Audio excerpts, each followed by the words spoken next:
соли 2023 ҷумҳурии тоҷикистон сисолагии санаи тасвиби конвенсияи созмони милали муттаҳид дар бораи барҳам додани ҳама шаклҳои табъиз нисбат ба занонро ҷашн мегирад.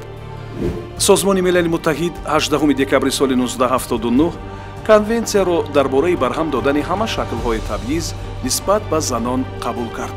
конвенсияи мазкур барои тағйир додани ҳаёти ҳаррӯзаи занон дар саросари ҷаҳон мусоидат мекунад.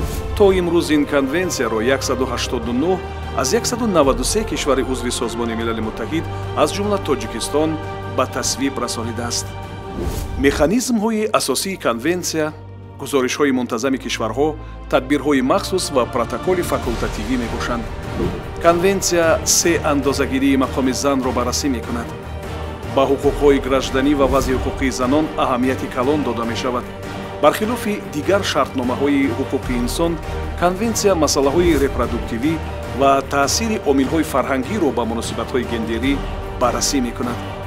дар давоми 30 соли охир муносибат ба занон ҳамчун иштирокчиёни комилҳуқуқи ҷамъият куллан тағйир ёфт.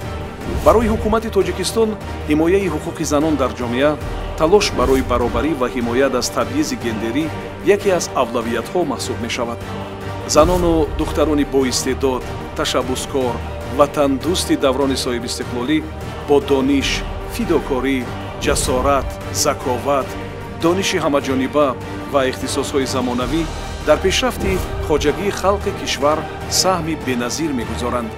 саҳми онҳо махсусан дар тарбияи насли солиму бомаърифат бузург аст. дар солҳои охир иштироки занон дар ҳаёти ҷамъиятиву сиёсӣ, иқтисодӣ, иҷтимоӣ ва маданиву маънавӣ хеле афзуд. тоҷикистон минбаъд низ тамоми чораҳоро меандешад то дар соҳаи баробарии гендерӣ муваффақ шавад.